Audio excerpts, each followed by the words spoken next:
pessoal, estamos aqui no podcast Coração do Brás. Meu nome é Camila Costa e hoje eu vou estar apresentando aqui. Hoje temos uma convidada especial, uma mulher que transforma vidas, saúde mental das pessoas. Ela deixou ali o mundo corporativo para viver isso, para transformar vidas, que é a Gisele do Vale. Tudo bem, Gisele? Tudo jóia, Cá. Muito prazer. Obrigada pelo convite. O prazer é nosso em ter você aqui.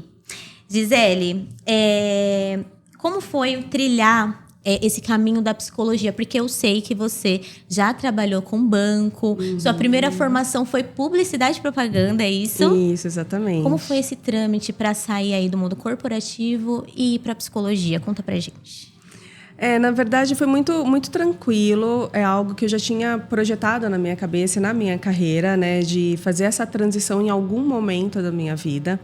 Então, eu deixei a primeira fase da minha vida, mais ou menos, para cuidar da parte, vamos dizer, financeira.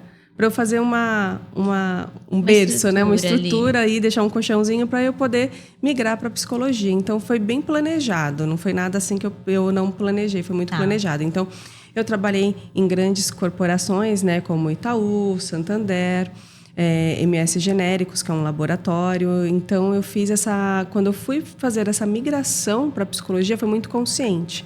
Então, eu decidi, eu falei assim, olha, o que eu vou fazer da minha vida? Eu vou fazer uma pós-graduação para continuar meio que dependendo de alguma empresa para me contratar. Ou eu mudo, né, para uma outra coisa e vou pelo meu coração. E aí, um dia, realmente deu um start. Eu falei assim, não, vou fazer psicologia porque é algo que eu sempre quis, sempre gostei, sempre estudei no paralelo e decidi fazer.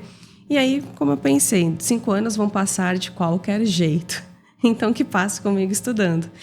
E aí, fiz a graduação, que foi muito legal, muito boa. E aí, veio pós-graduação, veio especializações. E aí, E hoje você está nessa área, totalmente nessa área.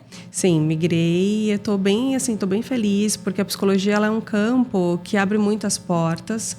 É um campo onde a gente pensa em ajudar as pessoas de uma forma muito inata, né? Muito de coração também. Então, não é só visando a parte financeira, não é só visando isso, é você realmente contribuir com a sociedade, com o universo, com o meio, né, que a gente está inserido. Então, é um lugar onde eu realmente me encontrei. Lá no Itaú, por exemplo, você trabalhava com publicidade e propaganda ou não tinha nada a ver com a sua formação? Não tinha nada a ver com a minha formação. Eu trabalhava na área comercial. Sempre foi comercial. E você gostava de psicologia, não foi uma coisa assim, eu estava trabalhando aqui, aí eu vi... Porque o pessoal do RH geralmente tem uma psicóloga. Faz mais sentido. Exatamente, eu pensei isso. Eu acho, quando eu li sobre você, eu falei, eu acho que ela trabalhava no RH de uma empresa e conheceu esse lado e foi trabalhando isso. Não tem nada a ver. Era algo que você tinha em mente, você gostava de psicologia, mas não tem nada a ver com o que você fazia nessas empresas. Não tem nada a ver porque eu era do mundo corporativo. Eu era da parte comercial e era da parte de vendas. Então, assim, eu gostava de cuidar, né? Atendia as pessoas, então eu já gostava de conversar. Então, muitas vezes eu ia fazer uma venda e sabia da vida toda da pessoa, do paciente, no caso do cliente, né?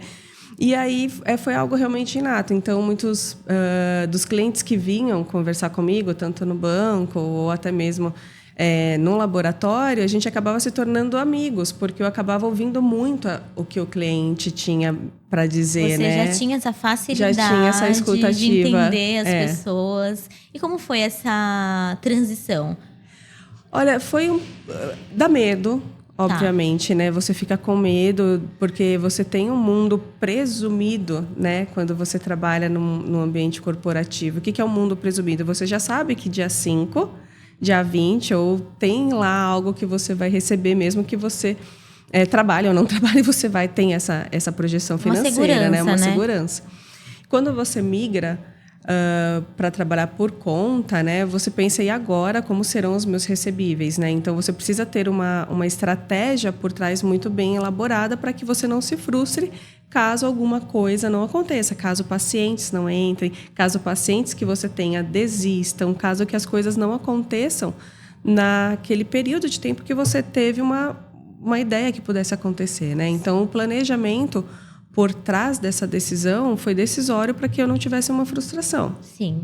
Então, foi muito tranquilo. Inclusive, a gente estava falando aqui antes de começar sobre essa transição, porque assim, ela trabalhava com uma coisa, era formada em uma outra faculdade e ela decidiu entrar em psicologia. Quantos anos você tinha quando você tomou essa decisão? Tava com 30 e ia fazer 31. Tava com 30, gente. Olha que legal, eu achei incrível, já me inspirou. Porque assim, eu falei pra ela, às vezes eu tenho medo de começar uma nova graduação. Aí ela falou, não tenha, porque 5 anos vai passar, mesmo se você não fizer nada. Então faça alguma coisa. Exatamente. Gisele, você trabalha muito aqui com o tema central de saúde mental. Perfeito. Você é especializada nisso? Na verdade, minha especialização é a TCC, que é a Teoria Cognitiva Comportamental. Tá. O que ela abrange? Ela abrange comportamento. Então, a gente sempre vai olhar primeiro o comportamento do indivíduo para entender o que tem por trás, né? Então, normalmente, através de um comportamento, a gente precisa analisar a emoção. O que a emoção fez primeiro para que esse comportamento surgisse? Tá. Então, basicamente, a TCC ela trabalha isso. Mas depois eu me especializei em psicopatologias e psicofarmacologia. Você pode falar um pouquinho dessas formações para a gente que é leiga, que não entende? A psicopatologia ela trabalha com patologias. Então, é TDAH, TOD, esquizofrenia. A TDAH, é melhor falar o que é TDAH, né? Fico falando TDAH, todo mundo sabe, né? Hoje em dia, na verdade, todo mundo... eu tenho TDAH. Viralizou, assim, na internet esse termo.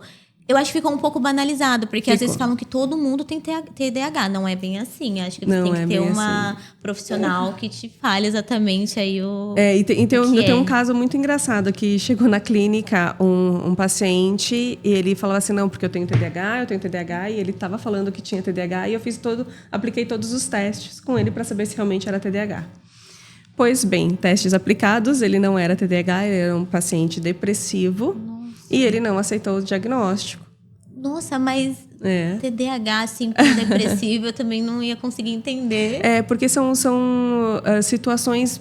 Todos os transtornos, eles meio que se conversam, né? Mas tem coisas específicas de cada um.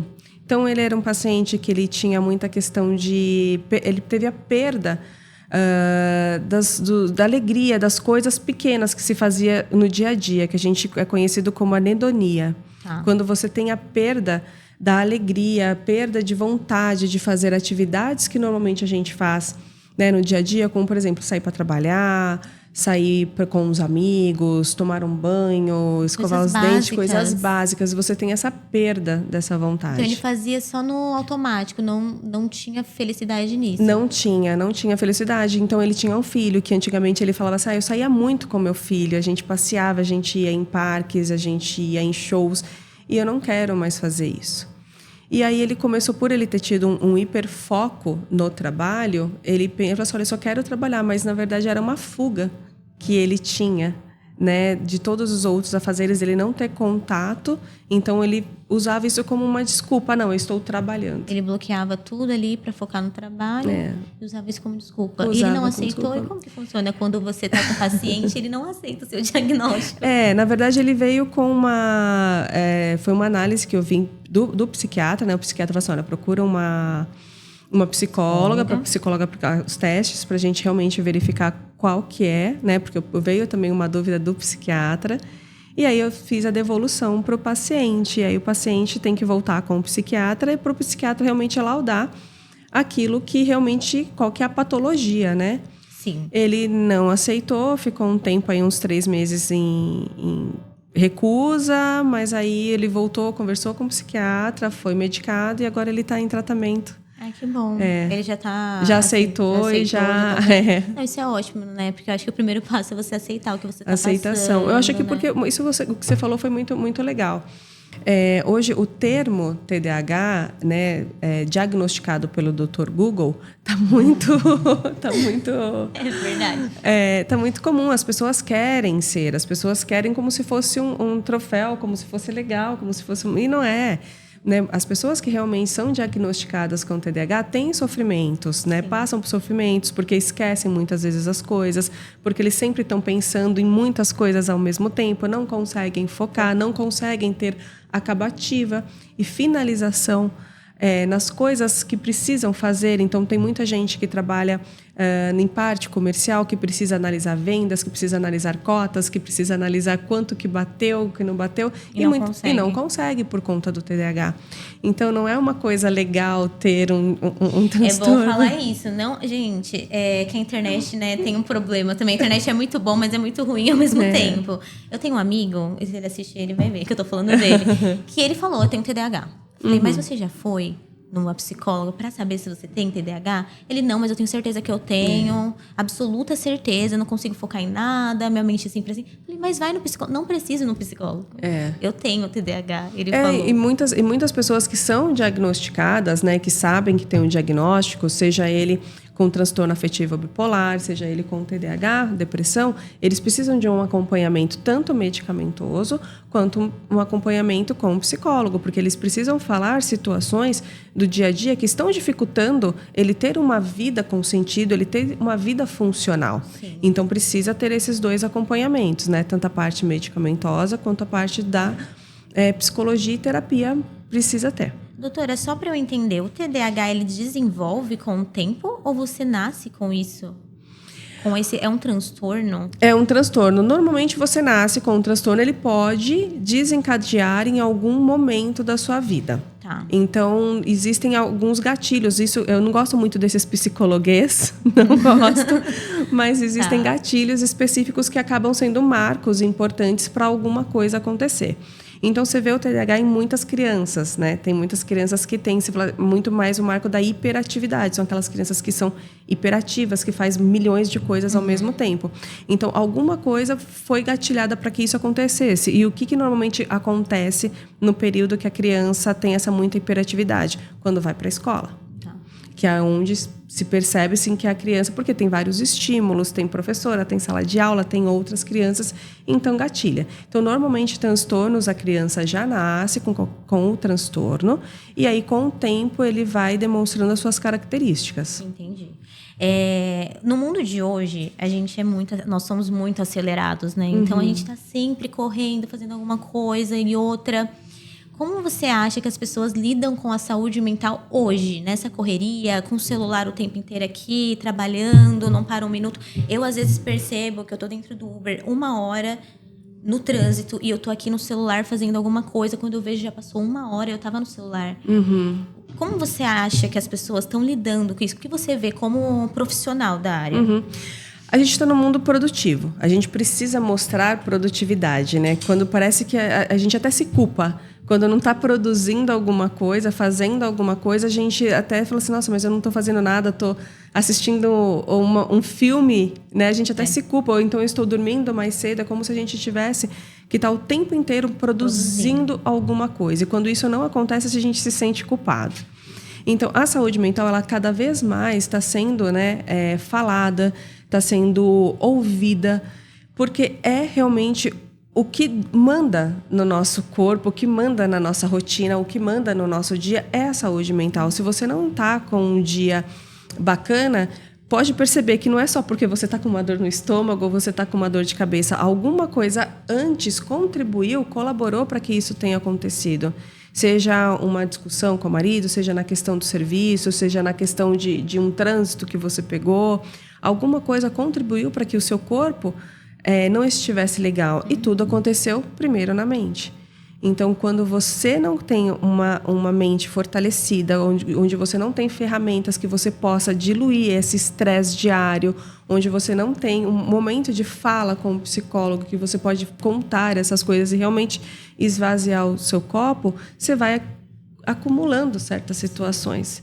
E essas situações, inevitavelmente, vão transparecer no seu corpo. Então, é de extrema importância você ter... Eu costumo dizer o seguinte, se você não tem 40 minutos, 50 minutos, ou que seja 1 hora na semana, para você cuidar da sua saúde mental, o que você está fazendo da vida? Isso que você comentou sobre... Quando você não está sendo produtiva, você não se sente bem. Eu passei por isso uma época, porque meu dia era assim... Quando eu fazia faculdade, né? Eu acordava 4 da manhã e ia dormir meia-noite. Então, eu dormia pouco. Só que essa sensação de produtividade me deixava feliz. Eu me sentia feliz. E eu não tô romantizando esse tipo de rotina, mas eu me sentia muito realizada. A partir do momento que eu terminei a faculdade, daí eu casei, meus trabalhos foram mudando, os horários de trabalhos foram mudando. Eu fiquei, por exemplo, eu chegava em casa às 5 da tarde, aí eu ia pra academia, 9 horas eu tava em casa, eu ficava me sentindo muito mal. E aí teve um período que eu fiquei muito deprimida.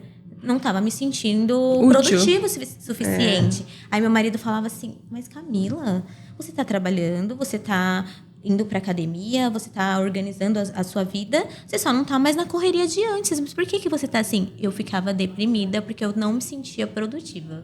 É bem natural. E eu acho que isso acontece com muita gente hoje em dia. Com muita gente, principalmente porque a gente tem muitos afazeres, né, do dia.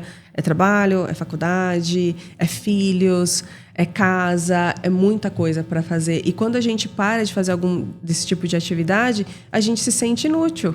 Né? Como se a gente falasse assim, poxa, eu não estou produzindo, não estou sendo produtivo. Que é o que acontece muito com pessoas que tá nessa rotina e se aposentam. Nossa, verdade. Nossa, faz sentido. Eles ficam bem tristes. Bem tristes. E aí eles acabam procurando fazer um monte de coisa, né? Ser útil até mesmo para a família. E tem muita gente da família assim, ai, o pai ou o avô ou fulano tá enchendo o saco. Porque e não entende que ele ele tá tentando ser útil, ele tá tentando ser produtivo com quem? Com os filhos, com os netos, com a casa, ele tá tentando. É que foi a vida toda assim, aí do nada fica em casa, né?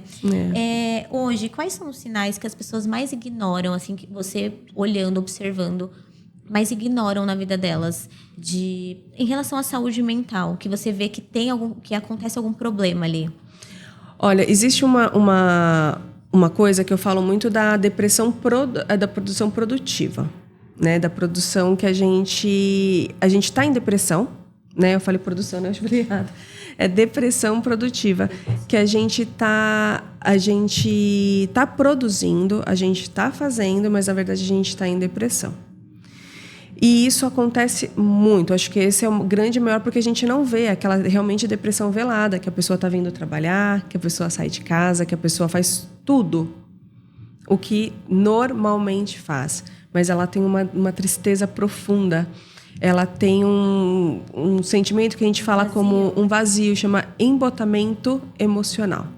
Esse embotamento emocional é quando você, por exemplo, você chega em casa, seu filho está para te receber, você não sente nem alegria nem tristeza. Muitas vezes tem um aniversário para ir, o próprio aniversário, poxa, estou comemorando a vida, estou comemorando com os amigos, você não está nem feliz e nem triste por essa informação. Não sente nada. Não sente nada. A pessoa morreu. Morreu.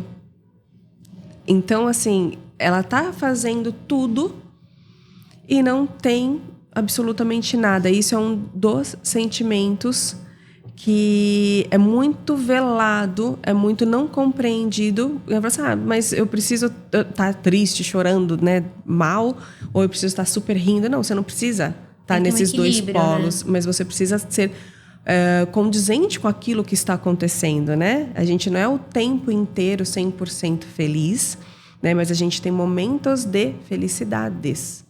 A gente tem momentos de alegrias. Então, é isso que a gente precisa entender. Que são situações. A gente não vai viver, super... Não, isso daí é utópico, é mentira, não existe.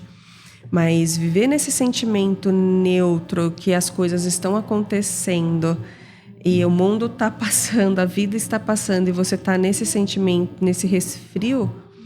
A sua vida não faz o menor sentido. Não faz o menor sentido. Então, assim, é o momento que você tem que parar, analisar e falar assim, não, eu preciso de uma ajuda. Eu acho que isso pode acontecer também por conta de comparação com a vida dos outros, ou não. Em relação à rede social, por exemplo. Às vezes você entra na rede social, a vida da pessoa é perfeita, né? Porque realmente a gente gosta de compartilhar coisas boas nas redes sociais. Então, algumas pessoas não têm esse equilíbrio e acabam comparando. Nossa, a vida dessa pessoa é tão perfeita, ela sempre tá feliz. E aí compara com a dela. Você acha que acontece esse tipo de comparação e chega nesse nível de estado de saúde mental? Muito, porque a rede social, eu costumo falar assim, a rede social é só um recorte feliz da vida. Exatamente. Né? Então, é aquele prato bonito que a pessoa fez, né?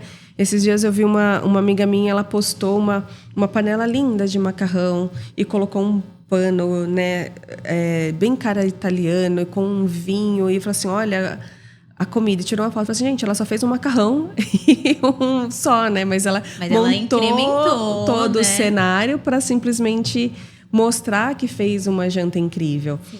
Então, para de romantizar, né? A gente precisa parar de romantizar as redes sociais e entender que é um recorte, né? Todo mundo vai postar aquilo de melhor, aquilo que é vendável, aquilo que brilha aos olhos. Essa é a realidade que chama atenção. E tristeza não vai chamar atenção, o luto não vai chamar atenção, nada dessas coisas. Não. Né? A não ser que seja algo realmente sensacionalista, né? Que exploda. Sim. Que aí possa chamar, mas não é isso que as pessoas querem ver, né? As pessoas querem ver o luxo, querem ver o brilho, exatamente. Querem ver a riqueza, né? Então é o que vende mais, né? Então essa comparação acaba sendo inevitável. Porém, a comparação também ela pode ser uma ferramenta de impulsionar de motivação.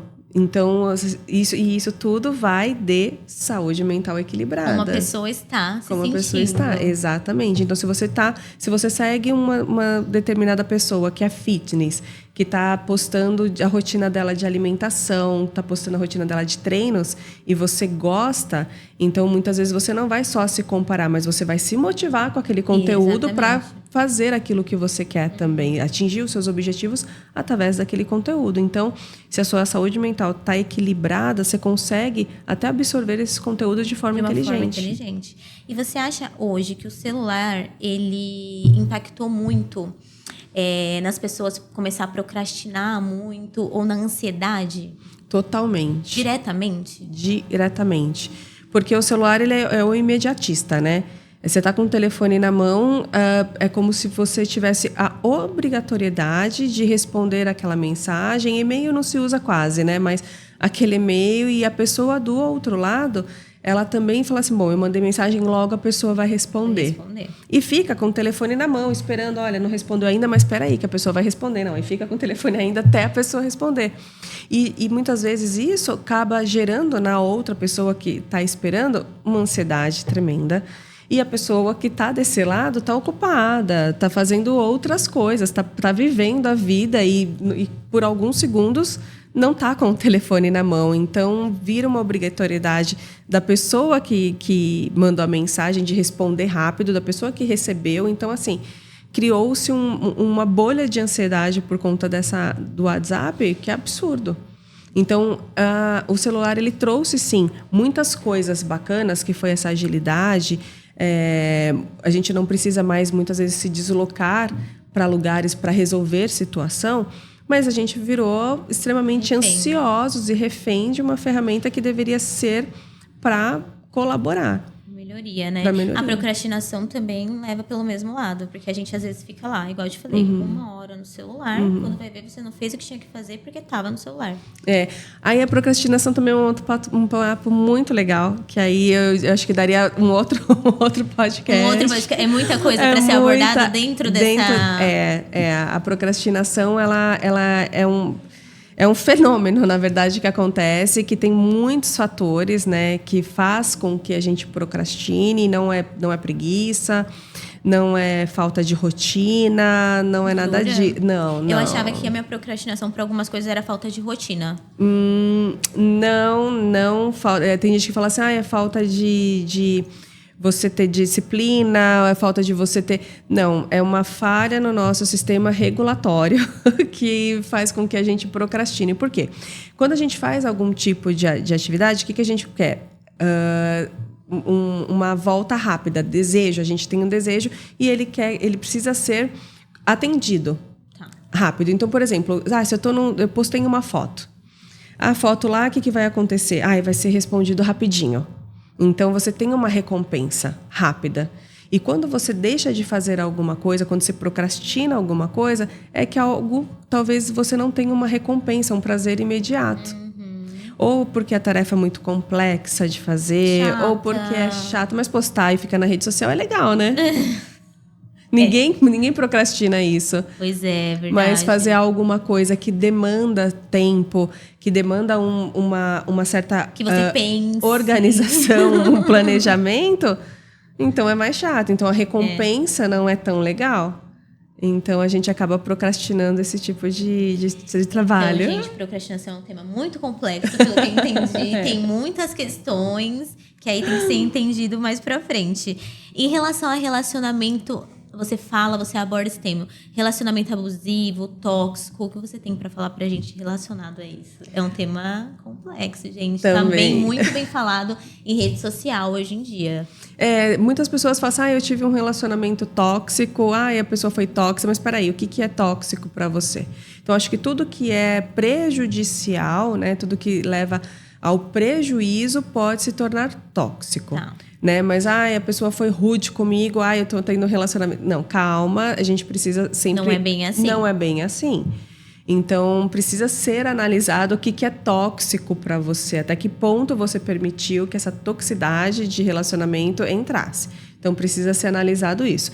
É claro que hoje está todo mundo querendo falar e pouco se ouvir. Então, dentro de um relacionamento, a gente precisa ter as duas vias, né? Você escuta, você fala e precisa entender nessa relação... Tem os dois lados da história, Tem os dois né? lados. E muitas vezes a pessoa não quer só falar, né? Não quer só ouvir, ela quer falar e a outra pessoa não quer escutar. Então, é claro que existem pessoas, sim, que são patologicamente doentes e aí elas exercem esse tipo de força, né? Na outra pessoa e a outra pessoa acaba deixando também.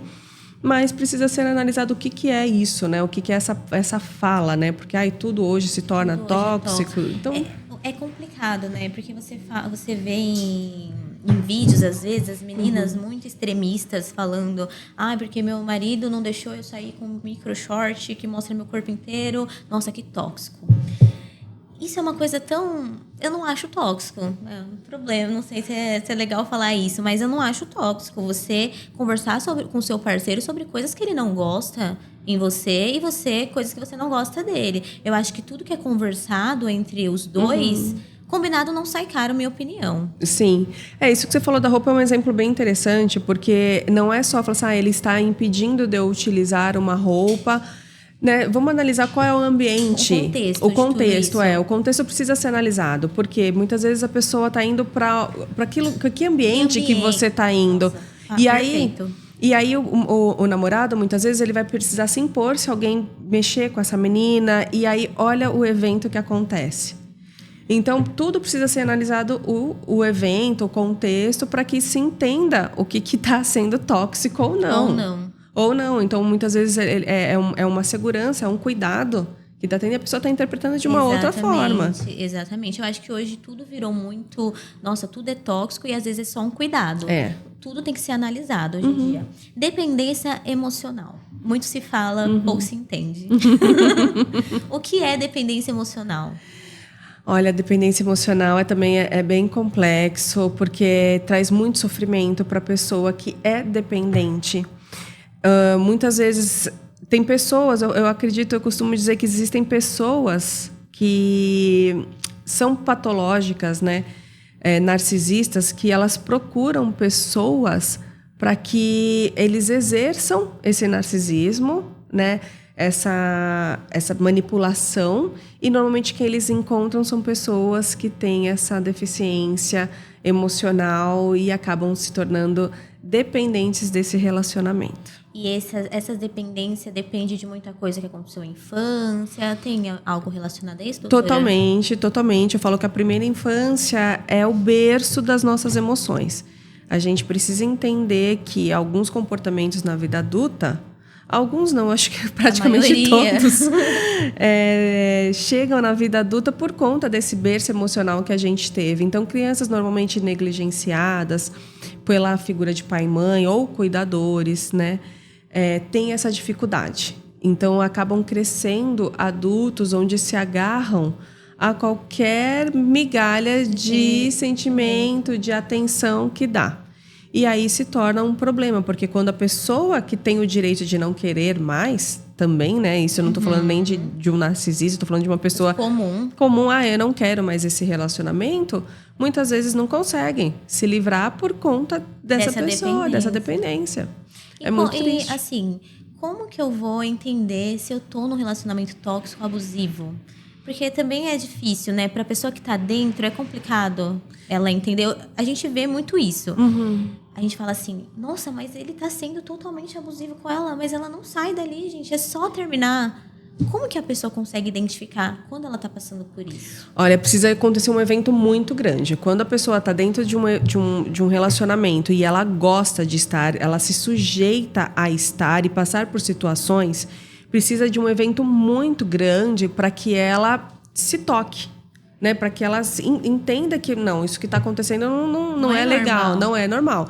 Então, por mais que as pessoas em volta, né, é importante falar assim, observa. Né? Se muitas pessoas estão falando, então observa, é importante. Mas para essa pessoa em si perceber e sentir, um evento muito grande precisa acontecer, ou muitas vezes de agressão física. Que já chega num extremo, Aí né? chega num extremo. Porque muitas mulheres se sujeitam a apanhar 1, 2, 3, passam a vida apanhando. E não, algumas até se denunciam, estão conseguindo se libertar, estão conseguindo fugir, estão conseguindo denunciar, mas outras levam para uma normalidade. Do tipo, ele é assim mesmo, porque ele é um bom marido, ele é um bom pai quando não tem a bebida. Ele só é assim quando bebe. Nossa, é triste demais. E como se libertar sem se sentir culpada? Porque a maioria das vezes elas são manipuladas, as pessoas... Existe também relacionamento tóxico do outro lado, da mulher ser abusiva com o homem. A gente não ouve falar muito, né? Mas existe. Existe, né? Como sair de uma situação dessa sem se sentir culpada? Porque eu acho que a maioria das vezes elas não saem por isso. Eu acho que enquanto está nesse relacionamento, porque eles acabam manipulando, né? Então, assim, vai lá, teve uma agressão verbal, dá uma caixa de chocolate. Teve uma agressão física, dá um presente. Ou teve um desprezo, né? E aí depois eles tentam manipular de uma outra forma para sempre estar trazendo essa vítima para perto. Tipo, bate aqui, no outro dia traz flores, chocolate, coisa do tipo. São bem assim, mas como que ela pode não se sentir culpada? Eu acho que após a decisão, quando ela realmente assim percebe e tomou a decisão, ela muda. Mas enquanto ela não decide, ela se sente culpada em abandonar. Mas eu acho que depois, quando tem a decisão, entende, aí não tem mais culpa. Aí ela só realmente tem o desejo de libertação daquele relacionamento.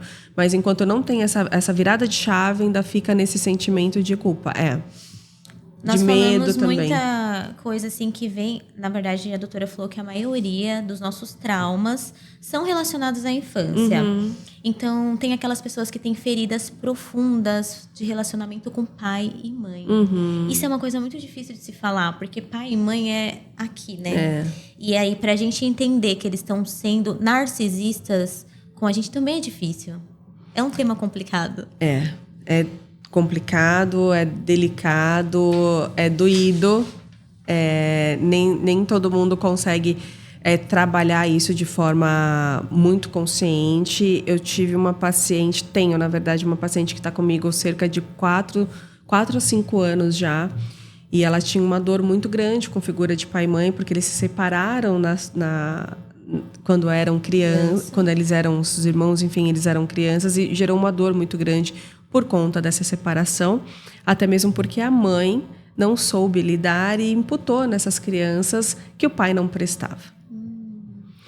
Né? E aí ela foi tentar descobrir, né, algumas coisas depois de muitos anos de terapia, que tudo que foi imputado pela mãe nessa primeira infância não era realidade. Né? Então tem um caso bem legal, dá para contar? Claro. Dá? Então eu vou contar um Se quiser olhar para caso. essa câmera aqui para falar diretamente. Na verdade é um caso de uma paciente minha que os pais, né, se separaram. E quando ela era pequena, ela entrou dentro o pai dela era bancário.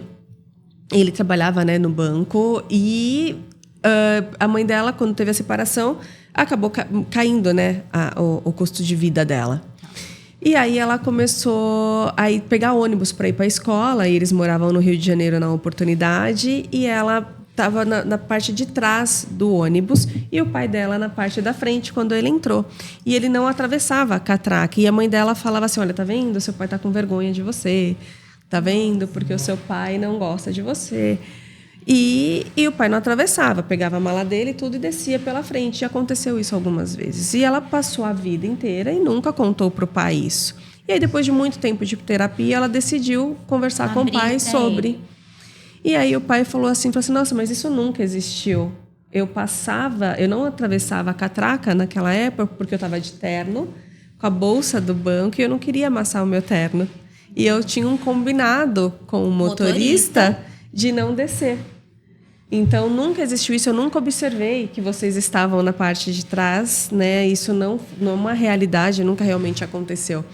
Então, para você ver que foi uma dor, uma ferida, uma ausência. A mãe acabou manipulando toda a situação para o pai sair como totalmente errado. Mas até ela entender isso, que todas as feridas que ela teve em relação a homens, né? Porque ela já tem mais de 30 anos, foi uma dor sentida durante a ausência do pai ali. Exatamente, porque os homens não estão disponíveis, eu sou abandonada, então ela levou isso durante uma vida inteira, até o ponto de ter coragem de conversar com o pai e ele se libertar dessa dor, e nem era uma dor que foi causada, que ele nem sabia. Isso é horrível, né? Porque assim, os filhos não têm culpa da separação ali dos pais. Não. E aí é complicado, porque a mãe foi muito imatura, né? E aí, em vez de ela se cuidar, ela trouxe todo o problema dela para a criança cresceu traumatizada. Exatamente, uma forma de punir, né? Punir o pai, Mas aí pune o pai e pune a criança, né? Exatamente. Porque ela cresceu, provavelmente ela tem problemas com relacionamentos por conta disso. Isso, tem. Ela tem dificuldade de acreditar em homens, ela tem dificuldade de manter, então ela muitas vezes leva o relacionamento ao extremo, porque ela é extremamente ciumenta, não acredita. Então, assim, hoje está muito melhor. Hoje ela conseguiu, né, tá num relacionamento estável. Mas, assim, foi um processo bem, bem difícil. Foi um processo bem longo e ainda é algumas coisas, mas foi o que eu falei, a ferramenta da terapia, ela é tão importante, porque a gente tem que manter a terapia semanalmente? Né? Muitas pessoas falam assim, mas eu preciso de alta já, eu não tenho mais traumas para ser tratados. Mas a gente não fala de terapia só de traumas a serem tratados como figura de pai e mãe ou qualquer outra coisa. Mas e as situações que você tem diárias?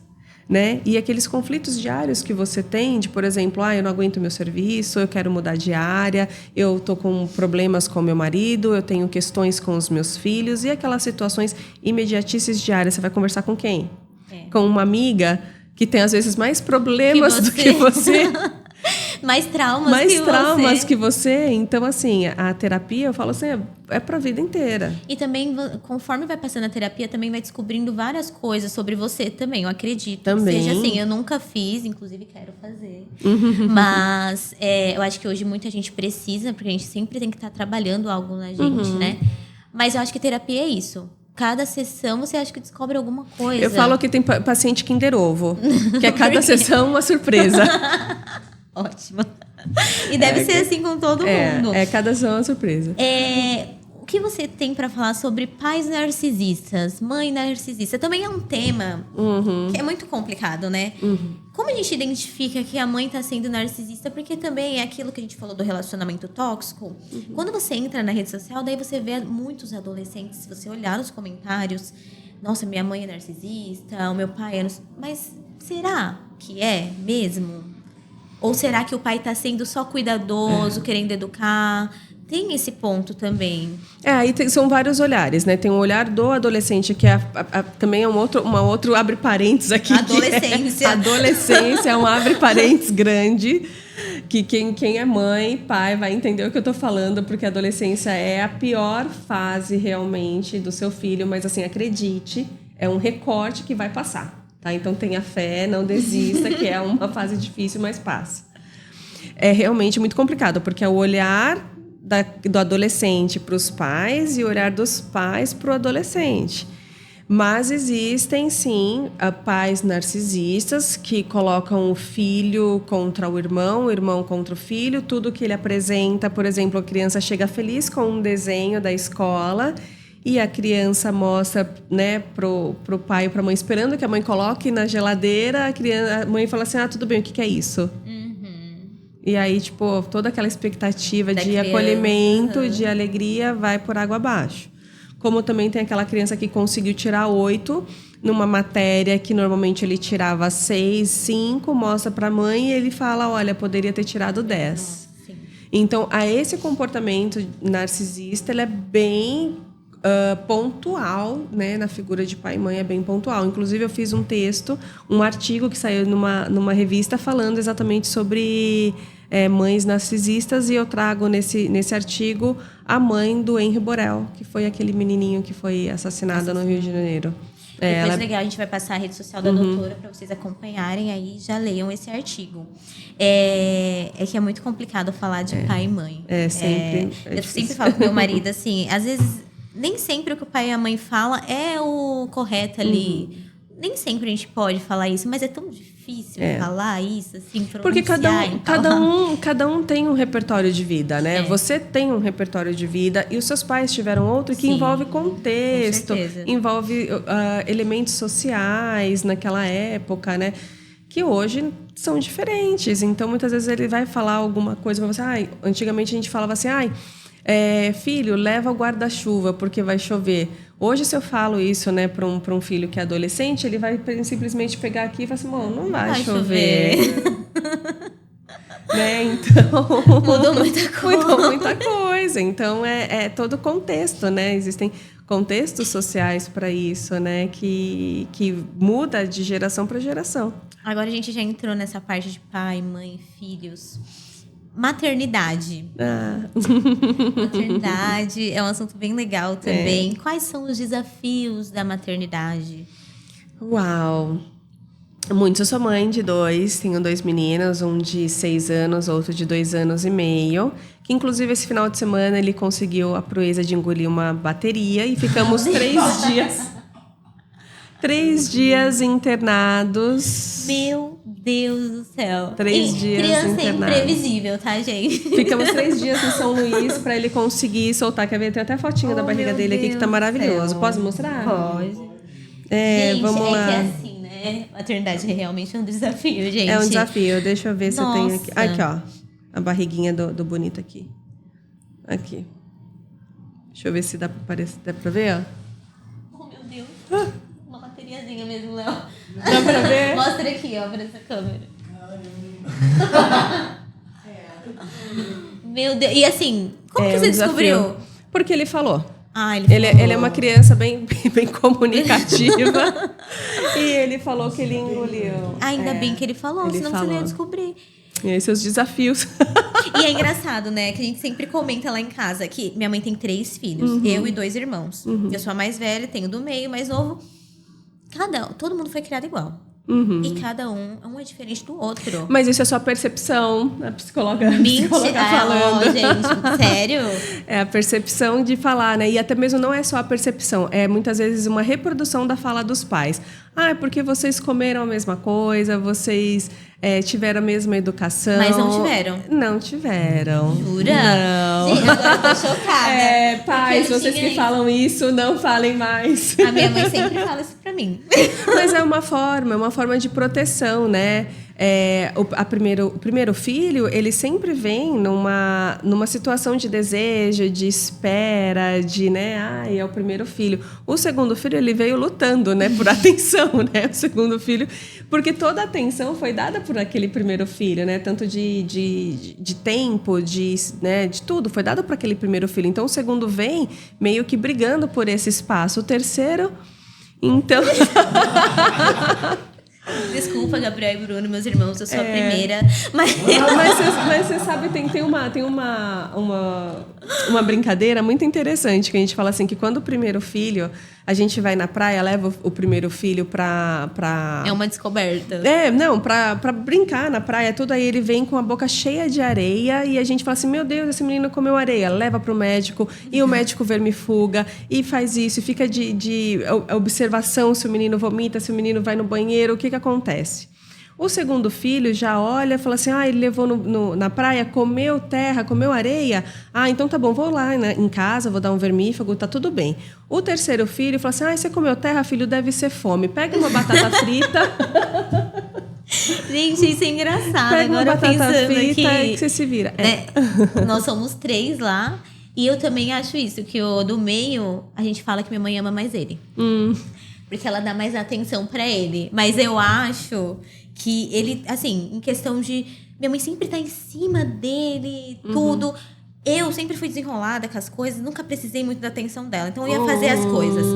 O mais novo... Nem sei da vida dele, mas deixa eu assim. O mais novo, ele sempre fazia as coisas sozinho, na dele lá mesmo. Tipo, Já assim, pegava, nunca tinha preocupação com ele. Já pega a batata frita, já come, não passa nem fome. A gente sempre fala, não, o Bruno, tranquilo, ele lá, tá lá vivendo a vida dele, tá de boa. E o do meio, não. O do meio é sempre minha mãe em cima. A Camila resolve as coisas. Ela sabe resolver as coisas. O do meio, não. O Gabriel, não. O Gabriel tem que ficar em cima dele o tempo inteiro. Assim. E tem a ver com isso que você falou, que o do meio parece que chega pra pedir mais atenção. Mais atenção, mesmo. Desalinhar os chakras da casa mesmo. Ele vem nessa função. Você é filho único, né, Léo? Tem de outros problemas. Mas tudo bem que é tratáveis também, são tratáveis. Quando é a hora de passar uma criança com um psicólogo? Isso é uma pergunta legal. Ou adolescente. O adolescente ele é mais característico, né? Ele demonstra mais essa necessidade, até mesmo por conta da idade, da maturidade de idade. A criança qualquer pessoa, tá? Essa é uma informação geral. Qualquer trabalho, qualquer pessoa que pensa assim, bom, qual que é a hora de eu me cuidar? É quando está trazendo prejuízo. Isso é a primeira coisa. A não ser que você queira assim, ninguém vai pro psicólogo e fala assim, eu acordei, nossa, eu vou pro psicólogo, né? Ninguém acorda com essa necessidade. Existe um evento antes que faz. É igual, por exemplo, a gente precisa, preciso fazer uns exames de rotina. Isso daí a gente precisa fazer. A gente precisa passar no ginecologista, a gente precisa passar no oftalmo, a gente precisa passar no dermato. Muitas vezes a gente faz isso porque precisa. Chegou o momento, chegou a fase do ano para fazer, né? Aqueles exames de rotina, mas ninguém acorda sem ter um evento pontual, específico para poder passar nisso. Então, o que precisa entender? O que está trazendo prejuízo? Quais são os prejuízos para essa criança, para esse adolescente, para esse adulto? E quando eu falo de prejuízo, alimentação, comportamental, muitas vezes o sono não está muito uma não é só uma questão física, biológica, química, mas é uma questão de preocupação. Muitas vezes a criança está passando por uma semana de prova e não consegue reter o conteúdo e fica naquela ansiedade e não consegue dormir. Então, vamos tratar a ansiedade, vamos criar ferramentas para que essa criança consiga entender. Então, precisa entender se está trazendo prejuízos. E quando eu falo prejuízos, observar comportamentos mesmo. Essa criança ela comia muito bem. Faz umas 2, 3 semanas, 15 dias que isso não tá legal. O que eu posso fazer? Então, leva, obviamente, num PS ou num médico de rotina. E aí, pergunte para o médico. Fala assim, olha, não seria interessante levá-lo num psicólogo? E aí, continuar. Porque, às vezes, uma criança que desenvolve uma ansiedade demasiada por algum evento específico, é alguma prova ou é alguma aula específica na natação ou um evento que vai acontecer no judô, no balé, então tem eventos bem específicos mesmo. Isso. Como você falou, o meu irmão do meio, né, ele, depois que minha avó faleceu, ele ficou completamente mal. Assim, ele tinha uma personalidade antes da minha avó, a gente fala isso. Depois que ela faleceu, é outra pessoa. Ele mudou completamente, ele era novinho, ele tinha uns 10 anos. Uns 10, 12 anos, assim, nessa faixa, sabe? E foi assim, eu lidei de um jeito, o mais novo de outro, mas ele foi o que mais foi afetado. Então, assim, ele antes da minha avó, uma pessoa, depois outra. E ele teve que passar. E foi quando minha mãe entendeu que ele precisava passar, ótimo, porque estava preocupando na escola, o comportamento já não era o mesmo. Então, é bom a gente ficar ligado para essas coisas. Porque, assim, também, os nossos pais são mais... Como eu posso falar? Não sei se tem a ver com a maturidade, ou são mais rígidos, assim. Eu consigo lidar com isso tranquilamente. Então, meus filhos também têm que lidar da mesma forma que eu. E não é assim, né? Né? Não é assim que funciona. Você tem pacientes com TDAH, autismo? Como os pais lidam quando recebem esse diagnóstico? É difícil. É bem difícil, porque nem todos os pais eles têm a compreensão geral do que é o transtorno, né, do espectro autista ou do TDAH. Então, muitas vezes, quando os pais recebem esse diagnóstico, eles falam que é como se o mundo, né, tivesse acabado e eles ficam extremamente muito tristes, muito preocupados, como que vai ser o futuro dessa criança. Mas eu sempre falo o seguinte, diagnóstico não é sentença. Né? Nunca sentencie o seu filho por conta desse diagnóstico, ou limite, né, ele por conta desse diagnóstico. E a segunda coisa que eu falo é, aceite o diagnóstico, né? O fato de você aceitar é um processo, mas nunca se coloque em conformidade, nunca se conforme com esse diagnóstico, porque o conformismo faz com que você sempre culpe por conta do diagnóstico. Então, a pessoa não fez, meu filho não fez, porque ele é autista. Ele não como uma fez muleta, né? porque ele é TDAH. Não se conforme. Então, o inconformismo faz com que a gente sempre busque ferramentas para melhoria e que eles tenham uma vida quanto mais independentes dessa figura de pai e mãe, melhor. Mas é difícil. Então, isso é um erro que os pais cometem. É colocar isso como muleta e falar, meu filho não faz porque ele é autista. Sim. E autista, assim, tem vários graus, né, também. Sim, tem 3 níveis. Eu descobri recentemente, na minha cabeça eram todos iguais, assim, mas tem graus, né? Tem graus, tem 3 tipos de graus, tem níveis de suporte, que hoje a gente fala, né? Suporte 1, 2 e 3, sendo 3 o mais grave, né? E diminuindo. Não que seja assim mais fácil ou menos fácil, independente do nível, porque cada um sabe a realidade que vive em casa. Então, é importante, independente, né, do nível de suporte dessa criança, é necessário ter um acompanhamento com neuropsicólogos, neuropediatras, com psiquiatra, fazer uma agenda multidisciplinar de terapias, como psicoterapia ABA, fono, musicoterapia também é importante. Então, precisa ter esse acompanhamento multidisciplinar. Tá. Nem tudo é tão fácil e acessível para todo mundo. Mas o que você puder fazer atrás de convênios, atrás de liminares, né, se for necessário entrar com ação judicial para que isso aconteça, faça. Ou até mesmo pelo SUS, procurar planos. Agora eu vi que foi aberto, né, agora um centro bem legal em São Paulo, né, falando sobre o autismo, um centro bem grande, né, um complexo. Então, assim, procure ajudas no SUS, ajudas em muitas vezes tem até ONGs que trabalham também com esse tipo de ajuda. Eu sei que, volto a dizer, não é fácil, mas essa criança, ela precisa, né? Ela vai se tornar uma adulta, ela precisa de um suporte. E até mesmo para a mãe não sucumbir, né? Porque ela vai tentando buscar tudo essa responsabilidade para ela e ela vai ficando cada vez mais murchinha. Né? Então, assim, busque ajuda, dê esse espaço para as pessoas também te ajudarem, né? Ajudarem o seu filho, mostre esse seu filho para a sociedade e explique e ensine como a sociedade tem que lidar com o seu filho. Né? Eu acho que essa parte psicossocial, psicoeducacional, a gente precisa fazer. A gente precisa ensinar como lidar, porque muitas vezes a gente não sabe. O que é realmente uma inclusão? Né? Então, se a gente deixar essa criança em casa, não mostrar, como que as pessoas vão saber? E também como ela vai desenvolver. Exatamente. E hoje a gente tem mais informação do que antigamente, né, doutora? Antigamente era uma coisa assim que não tinha, não tinha. tinha. Eu vi que outro dia eu vi um vídeo falando sobre autismo que antigamente o pessoal internava num manicômio mesmo, era uma coisa meio bizarra. Então hoje já tem outra informação, o mundo já aborda de uma outra forma, tem mais gente falando sobre isso, inclusive o Marcos Mion fala muito sobre, por conta do filho dele, inclusive maravilhoso, Foi né? mesmo.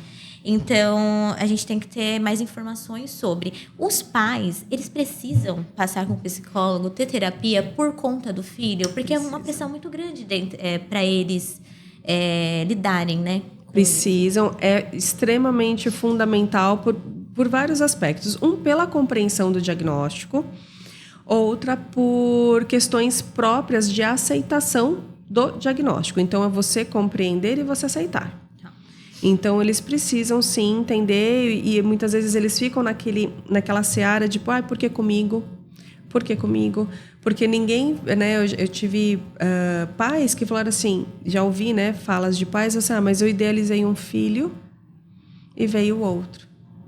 né? Então, de falas de pais de falar assim, olha, eu amo meu filho, mas eu odeio o autismo. Nossa, chega a ser triste. É muito triste. Então, assim, eles precisam estar em constante atenção terapêutica, porque eles são pais que eles precisam estar fortalecidos mentalmente para cuidar dessa criança. Até porque quando nasce, o pessoal fala, quando nasce um filho, nasce uma mãe, nasce um pai ali. Agora imagina um filho que já vem com autismo, né? No caso, é mais difícil ainda na sociedade. Então, assim, é uma família que vai enfrentar mais problemas mesmo. Então, é bom cuidar da saúde mental dos pais e de quem está envolvido também. Você acha que impacta também com irmãos ali, na família que está dentro da casa? Sim, porque também os irmãos, dependendo, né, independente do local do irmão, né, ser mais velho, ser mais novo, independente, ele quer um irmão para brincar. Né? Então, se a criança se vocês são em 3, né? Pegando a sua família ou uma família que tenha 3.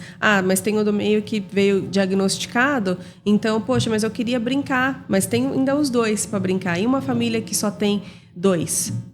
E esse irmão, mas eu quero brincar com meu irmão, mas meu irmão não brinca comigo. E ele tem a dificuldade de entender, porque é uma criança, né? É uma criança. E aí, como que você vai contar esse diagnóstico para essa criança? O seu filho não brinca com você porque ele é autista. Ele tem um TDAH ou ele tem qualquer outro transtorno. Ou uma criança que é o filho único. E aí os pais não tiveram coragem de ter um segundo filho por conta disso. Então é uma complexidade muito grande. Então que precisa ser trabalhada de uma forma muito respeitosa com esses pais e fazer com que diagnóstico não é sentença. Não sentencie a vida do seu filho e nem a sua por conta disso. E ainda nesse tema, é uma dúvida minha. O autista, ele precisa estudar em uma escola diferente? Precisa? Ou depende do suporte 1, suporte 2, enfim? Não. Isso daí é um mito, isso daí é uma grande briga, porque existem situações. Imagina que uma mãe de um filho típico foi lá fazer a matrícula do seu filho, pegou tudo, fez a matrícula. Perfeito. Deu tudo certo. Aí chega uma mãe de um filho atípico e aí vai fazer a matrícula. Até a escola não saber que a criança tem um tipo de diagnóstico, vai tudo bem. Muitas vezes, quando sabe, a escola fala assim, olha, eu não tenho mais vaga. Nossa, não sabia que existia isso. Isso pode acontecer? Não pode, obviamente que não pode. Isso daí é nível de processo. Mas acontece muito. Acontece muito. Eles inventam uma coisa quando descobrem que a criança tem autismo. Exatamente. Então, muitos falam que não tem vaga. Outras escolas até são honestas de falar assim, olha, a gente não tem suporte, a gente não tem como cuidar do seu filho aqui. Então, procure uma escola que seja mais adequada, especializada para isso. Doutora? Existe essas duas falas. Mas existem escolas que têm o suporte? Ou a maioria não tem? Como funciona? Não, tem. Porque, assim, escola particular, eu acredito que tenha mais facilidade para ter esse suporte. Mas uma criança de uma escola pública? Deveria ter. Né, deveria ter. Eu acho que ambas as realidades, né? As escolas, elas deveriam estar preparadas para atender essas crianças, deveriam. Se hoje está sendo feito isso, a gente não tem acesso. Mas deveriam ter pessoas inclusivas, professores inclusíveis, um ambiente de descompreensão. O que é um ambiente de descompreensão? É uma sala específica para quando essa criança entrar em algum tipo de desregulamento, ela vá para essa sala para ela poder relaxar, para ela poder descompensar, para ela poder sair desse muitas vezes tem muito tipo de informação sensorial. Sim. E eles ficam desorganizados emocionais, então precisa ter uma sala para que isso aconteça, né? Para que eles voltem, né, no estágio de normalidade deles. E muitas escolas não têm. E muitos professores e profissionais, eles não estão preparados para lidar e receber. E então precisa ser feito todo um trabalho psicossocial com esses profissionais para que recebam essas crianças, porque agora está cada vez maior. Hoje está dizendo que é de 1 para 44, se eu não me engano, esse cálculo de crianças, né, autistas, e tem de aumentar cada vez mais.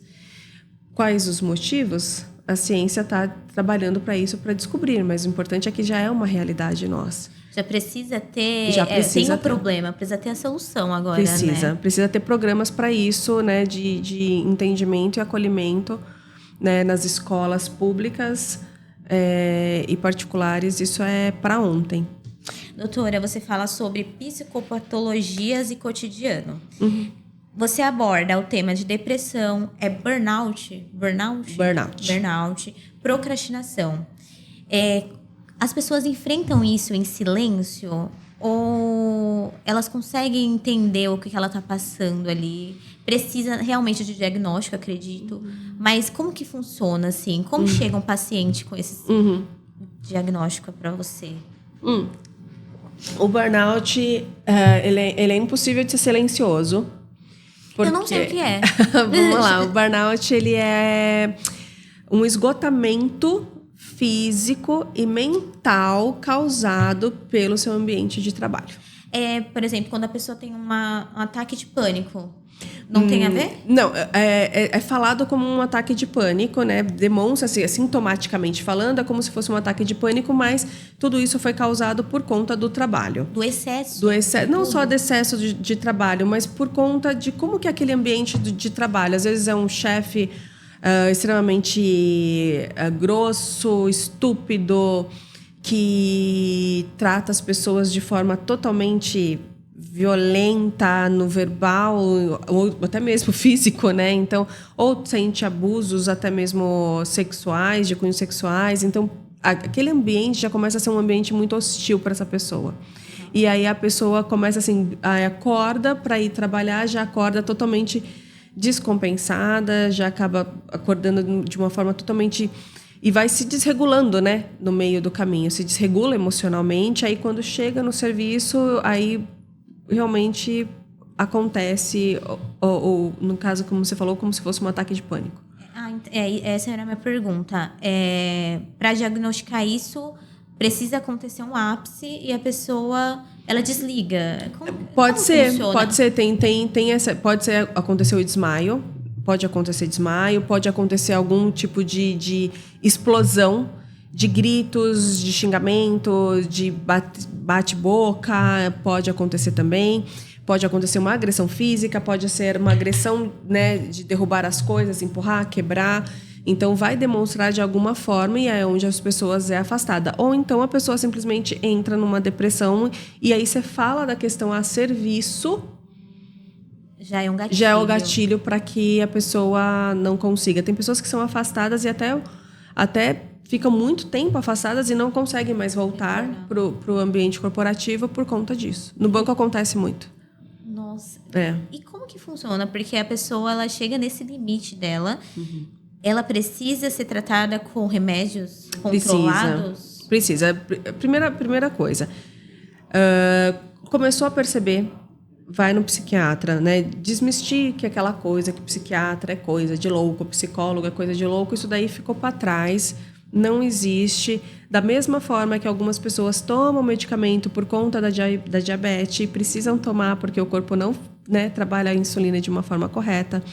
Tem muitos que tomam medicamento porque a pressão é alta. Então, assim, a mente é a mesma coisa. São processos químicos que acontecem com a nossa mente que também precisam ser regulados por medicamento. Então, vá até um psiquiatra, converse e tente entrar com intervenção medicamentosa para que você saia da crise. Feito isso, procure, sim, um psicólogo para que isso, medicação... e psicologia e terapia estejam unidos para que realmente você consiga lidar com essas situações de uma forma mais clara, de uma forma mais consciente, de uma forma mais racional. E quando acontece isso, para a pessoa voltar ao normal dela, volta para nunca mais ter esse tipo de ataque novamente? Isso acontece? Ou vai ser uma coisa que vai levar a vida toda? Assim? Nunca mais é difícil. Você fala assim, nunca mais vou ter nenhum. Não, as pessoas podem estar controladas de eventos específicos. De uma crise, talvez não tenha mais, porque o medicamento controla, a psicoterapia também controla. Mas falar que nunca mais vai acontecer, difícil, mas precisa estar controlada porque precisa viver em sociedade, né? As pessoas precisam trabalhar, né? O mundo não nasceu herdeiro, todo mundo herdeiro tem a necessidade, tem contas para pagar. Então as pessoas É a precisam, realidade. é a realidade de todos, né? Então até mesmo os grandes herdeiros, né, precisam Trabalham trabalhar. também, eles precisam Manter o patrimônio. manter o patrimônio deles. O que a doutora diria para a pessoa que acha que tá tudo bem, sempre tá desanimada, sempre tá cansada, sabe a tristeza do Divertidamente? Aquela pessoa que sempre tá desanimada, o que a doutora fala sobre isso? Foi mais ou menos aquilo que a gente tinha começado no comecinho do programa, né? Sobre o embotamento emocional. Esse lugar de embotamento emocional ou de anedonia, que é aquela tristeza profunda, onde a gente não consegue ter alegria nas atividades do dia a dia, precisa ser investigada. Né? Se é uma situação específica, briguei com meu namorado, comi uma coisa que não tá legal, discuti com a minha mãe, não consegui ir bem numa prova que eu imaginei que eu ia ir super legal, eu queria ir num show e não vou conseguir, tô com problemas financeiros. Se esse recorte, né, é um recorte pontual e dura 2, 3 dias, tudo bem, legal. Okay. Mas se isso for algo que persistiu mais de 15 dias e se manteve, aí é hora de procurar ajuda. Né? Uma ajuda profissional, porque não é natural esses comportamentos estarem permanentes na sua vida. Não é normal a gente ficar triste durante o tempo todo. Né? Então, quando começa a trazer prejuízo à sua vida, trazer prejuízo na sua rotina, está na hora de procurar uma ajuda profissional. A doutora acha que uma pessoa que sofreu isso, ela consegue ter um equilíbrio num ambiente de trabalho que tem muita pressão? A gente tem que se adequar a algumas realidades, né? Então, se existem pessoas existem pessoas que já foram afastadas, né? E aí voltaram a esse ambiente de trabalho por necessidade ou porque muitas vezes concursadas ou muitas vezes porque tá lá há muitos anos e não consegue, elas precisam procurar uma readaptação nesse ambiente de trabalho. Então, por exemplo, tem enfermeiras que foram, né, afastadas por burnout, pelo excesso de trabalho, que hoje não conseguem mais ir lá tirar um sangue, fazer uma limpeza de um ferimento. Então, o que elas fazem? Elas precisam ser readaptadas a outro setor. Então, seja um setor mais administrativo, um setor de limpeza, né, dos utensílios que utiliza. Então, assim, precisa uma readaptação. E isso é a mesma coisa em outras funções. Tá. A procrastinação, doutora, ela pode ser um sinal de algo mais sério? Não só, assim, coisas naturais. É algo mais sério? Pode acontecer da procrastinação vir de algo mais sério? Como a gente falou, a procrastinação gente, vai ter que ter outro recorte. podcast, entendeu? Pra falar sobre procrastinação, já anota aí, né? Anota sobre procrastinação, sobre figura de pai e mãe. Nossa, figura de pai e mãe também, eu acho que dá um podcast completo. A procrastinação, praticamente quase todas as patologias têm algo que a gente procrastina, né? Quase todas as patologias, seja ela na depressão, na ansiedade, no burnout, tem a procrastinação. Mas quando você traz, né, o prejuízo, a palavra de novo volta aí, traz prejuízo do tipo assim, eu tenho hoje que ter um podcast às 10 horas da manhã, mas aí você fica assim, meu Deus, não quero. Eu tenho que me arrumar, eu tenho isso. E aí vai procrastinando, aí você chega atrasada um dia, chega atrasada 2, chega atrasada 3, aí o que vai acontecer? Você vai ser desligada, porque não tem como a gente confiar... Não tem como manter um profissional desse jeito. Então, o que aconteceu? Trouxe um prejuízo. Eu preciso... Isso, né, falando no mundo corporativo. Mas até mesmo no seu comportamento de relacionamento de amigos. Vamos chamar a Camila para ir no aniversário. Aí chamou uma vez, você não vai. No aniversário da amiga, do filho da amiga. Não foi. No batizado, não foi. No casamento, não foi. Chega uma hora que eles não vão te chamar mais. Né? Ou então você chega atrasada, ou chega... Então... vai trazendo prejuízos para você, então é a hora de realmente falar assim, poxa, mas eu tô perdendo tanta coisa por conta disso. Tá afetando minha vida social, minha vida profissional, minha vida emocional. Isso. Então, quando começa a afetar esses lados, aí é algo mais sério. Que aí tem que procurar ajuda. Precisa. A doutora, ela participa de muitas campanhas. Eu tô vendo aqui como Janeiro Branco, Setembro Amarelo, Outubro Rosa. Como essas campanhas ajudam a transformar a percepção das pessoas sobre a saúde mental? É muito legal, porque todas as campanhas, né, seja Janeiro Branco, que é específico, né, sobre a saúde mental, que é um mês que abre, né, o ano. Muitos falam de Setembro Amarelo. Janeiro Branco é conscientização da saúde mental. Isso mesmo, perfeito. Ai, que bom. Quando você faz terapia, você vai... a informação vai vir de uma forma, você vai receber de uma forma mais leve. Você vai entender. Vai entender o que está acontecendo. Quando você não faz, já vira um turbilhão na sua mente. E que acontece com os pais quando recebe o diagnóstico, fica desesperado, não sabe como agir. E aí precisa ir diluindo, encontrando esses... por isso que é importante. Então, isso é ótimo, né? Ter essa conscientização de tudo. E fazer terapia, gente. Façam terapia. Eu falo terapia salva vidas. Terapia salvam vidas realmente, porque muita gente já chegou num estado crítico por conta do mental, né? Exatamente. E que é mito também, né? Falando de Setembro Amarelo, como você comentou, também tem muitos mitos que envolvem também esse tema. Pode falar um pouco sobre isso, então, doutora. Já que entrou no assunto... meu Deus, mais um podcast. Já que entrou no assunto, fala um pouquinho sobre aí Setembro Amarelo, os mitos. Tem muitos, né? Primeiro, fala assim... quem fala qualquer... Esse daqui é o mais conhecido, né? Quem fala que vai cometer suicídio não comete. Mentira, comete. Comete. Muitas vezes a pessoa tá gritando, tá falando, olha, me ajudem, eu não tô aguentando, eu tô no meu limite. A pessoa tá verbalizando isso. Mas as pessoas acham que é frescura. É frescura e não acredita, e a pessoa realmente dá um jeito disso acontecer. Eu fiz um estágio na faculdade que falava sobre prevenção e pós-venção a suicídio, né? A violência autodirigida, que é como a gente... o termo, né, suicídio está caindo em desuso, a gente fala muito sobre a violência autodirigida hoje. E isso acontece de muitas pessoas também tentarem e não conseguir. E ser recorrente, tentar algumas outras vezes. Então, é muito complexo para a família, principalmente. Eu tive um amigo que eu perdi na faculdade. E isso mexe comigo até hoje. Eu, graças a Deus, tenho um contato com a mãe desse aluno, né, que era meu parceiro de classe. E a gente se mantém, a gente vai se nutrindo, né, se ajudando para realmente passar esse luto e sobreviver a essa dor, né? Então, é uma dor muito, muito grande dessa perda. O entendimento é muito difícil, a compreensão é muito difícil. Então, por isso que tudo precisa estar interligado, mente, corpo, espírito, terapia, a gente precisa estar... Porque o pessoal fica falando, igual a doutora falou, quando quer, vai lá e faz. Não é assim que funciona. Não. A alma da pessoa tá gritando ali, tá desesperada, né? E essas tentativas também é um sinal de alerta, gente. A pessoa não tá com frescura, ela realmente tá com um estado... Pensa, você tentar tirar sua própria vida, é um estado muito crítico da sua saúde mental, né? Então, assim, a gente tem que olhar com olhos mais de empatia para as pessoas, né? Entender que nem todos têm a mesma vida, a mesma compreensão de vida que você tem, né? Perfeito. Doutora, o que você falaria para alguém que está assistindo e está passando por uma situação complicada, difícil, assim? Você como profissional da saúde. Olha, eu falaria para você que tudo tem o seu tempo.